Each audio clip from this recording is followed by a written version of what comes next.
A week that may be make or break for President Biden's ambitious agenda. More than $1 trillion for infrastructure investments, another $3 trillion plus to address climate change, child care, education, and more. All this as the government shut down looms on Friday, plus the prospect of America defaulting for the first time in history if Congress does not soon authorize government borrowing to pay past debts. At the center of it all, House Speaker Nancy Pelosi, who joins us this week from the Capitol. Good morning, Madam Speaker. Good morning, George. Thank you for the opportunity to be with you today. So I just laid out a pretty daunting list right there. You've called the next few days a time of intensity for Congress. Have you ever faced a challenge with so much at stake? Every time we face a challenge, you say it's an historic challenge, whether it's passing the Affordable Care Act or other legislation that we passed in the previous administration. It's all the wonderful legislative process that we have. But I thank you for calling this President Biden's agenda, because that's exactly what it is. This is the vision of the president, and he has said that while he wants to pass the infrastructure bill, and we will, he will not confine his vision for the future to just that bill, that it had to be about building back better. And building back better has the support of over 95% of our caucus. So when you say Democrats divided, no, they're overwhelmingly, I've never seen actually over 95% of the caucus just about for anything. There are some who disagree, and I respect that about the size of the package, and so some in the Senate, a couple in the Senate as well, and we have to find our common ground, respectful of each other's views. But this isn't about moderates versus progressives. Overwhelmingly, the entirety of our caucus, except for a few whose judgment I respect, support the vision of Joe Biden, and we will make progress on it this week. So make progress, not necessarily pass. You said you have support of 95% of Democrats. The problem is you need 98 or 99% to pass the bills. And I know you said the infrastructure bill is going to pass, but the leader of the Progressive Caucus in the House, Jamila Prayapal, is balking. She said on Friday that voting on this bill tomorrow is an arbitrary date, adding that more than 50 members will vote no if you first don't have agreement on the broader social investment bill. So are you confident these progressive members are going to vote yes, even though she says no? Well, let me just say we're going to pass the bill this week. I promised that we would bring the bill to the floor. That was according to the language that those who wanted this to be brought to the floor tomorrow wrote into the rule. We will bring the bill to the floor tomorrow for consideration. But you know, I'm never bringing a bill to the floor that doesn't have the votes. And I think any time you put an arbitrary date, well, remember when the Republicans said they were going to overturn the Affordable Care Act on the anniversary of the Affordable Care Act? I knew right then and then they were doomed. You cannot choose the date.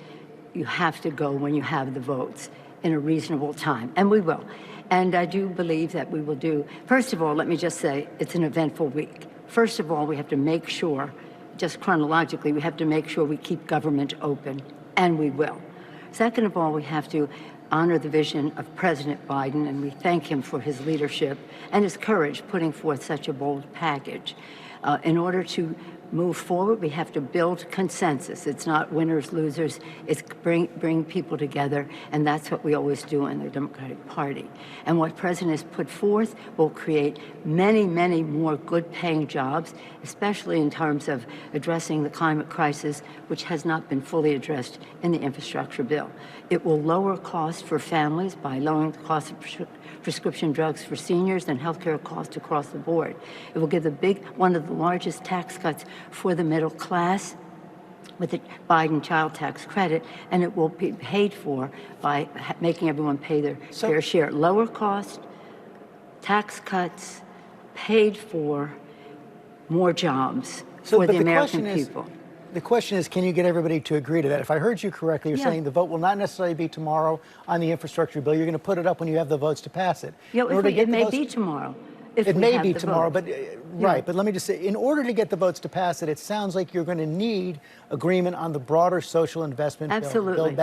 You're right. You're absolutely and so that is going to happen this week as well? Well, let me just say, we're prepared. We're ready. Yesterday, the Budget Committee passed out the Build Back Better legislation at the full $3.5 trillion. That was the number that was sent to us by the Senate and by the President.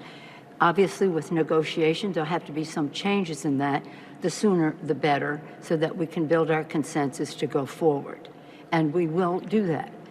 The American people need that to happen, and that's the overwhelming for the people agenda.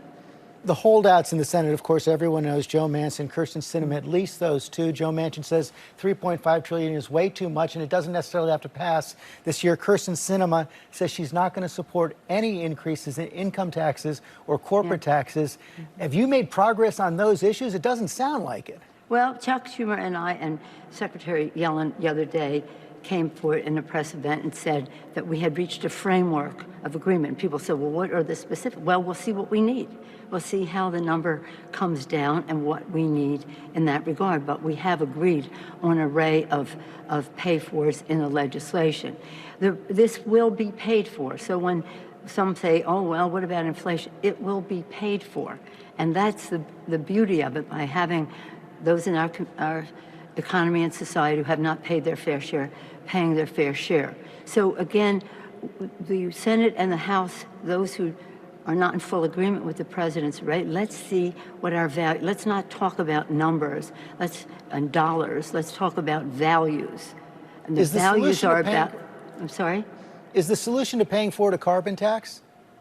There's an array of issues that are there. I'm not going to be, let's see what we need to have. And there are those who have suggested that. So when I say we're ready, we've investigated, or shall we say, documented everything that we need to be ready with legislative language to go forward. And I'm very excited about the hard work that everybody did. We stayed on schedule. They said you couldn't do it by September 15th. We did. We have our budget committee yesterday taking the work of the committees and putting it forward. We've been carefully trying to see what could be birdable. You know, in the House, I'm used to negotiating with the White House or among ourselves and with the Senate, but to negotiate we don't negotiate with a parliamentarian. She will make judgments about something that might violate the bird rule or provisions of privilege, whatever that is. And that's a bath that legislation has to take. So all of these things are in place. We're trying to get them be as ready as possible.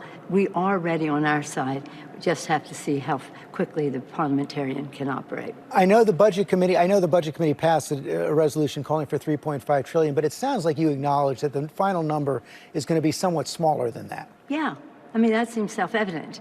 That seems self-evident. And so it's not just, we have some, shall we say, bird bath, privilege, kinds of things. It's legislation. So the fact is that this is the excitement of it all. It's just in real time and exploitation of a few people not in agreement being called a division in the Democratic Party. Everybody overwhelmingly, and I think even those who want a smaller number, support the vision of the president. And this is really transformative. It's transformative for women when you think about child care and child tax credit and family medical leave and universal pre-K and home health care. How much in agreement are we on that? When you talk about the climate crisis, which we have a responsibility, again, to the children, but to our faith to protect God's creation, this planet, how much do you want to spend on that? So that adding up what our priorities are should take us to a number where we find common ground. Can we shorten the time or some other things to make the number smaller? That's our discussion now, but we're ready for it. You said the government is going to stay open. Are you as confident that the government is going to avoid default? Because Republicans have made it very clear they're not going to provide any votes. Isn't that irresponsible beyond words? The full faith and credit of the United States should not be questioned. That's in the Constitution of the United States, 14th Amendment. So look at that. It's in the Constitution of the United States. There is a school of thought that says we don't even have to have these votes. But we do. As of now, we still do have to have it.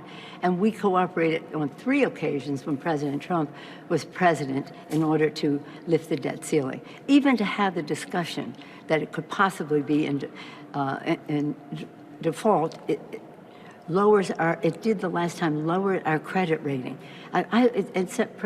Who said it more articulately than Mitch McConnell at the time? You cannot play Russian roulette with the debt ceiling and the well-being of our economy.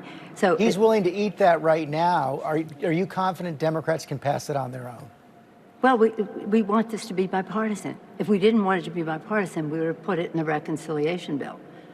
That would have been a decision we had to make when we wrote the Budget Act, but nonetheless, the decision was made that it would always be bipartisan, whether on our part, as we have cooperated in the past with Republican presidents, or on their part. It is totally irresponsible. And I would think that the business community would speak out on this because it has devastating impact on our credit rating as well as global economy. This is beyond a big deal.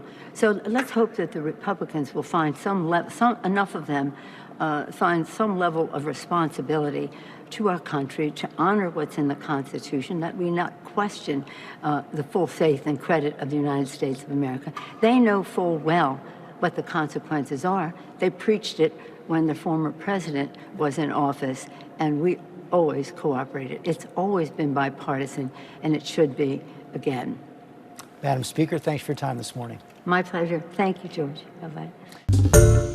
Hi, everyone. George Stephanopoulos here. Thanks for checking out the ABC News YouTube channel. If you'd like to get more videos, show highlights, and watch live event coverage, click on the right over here to subscribe to our channel. And don't forget to download the ABC News app for breaking news alerts. Thanks for watching.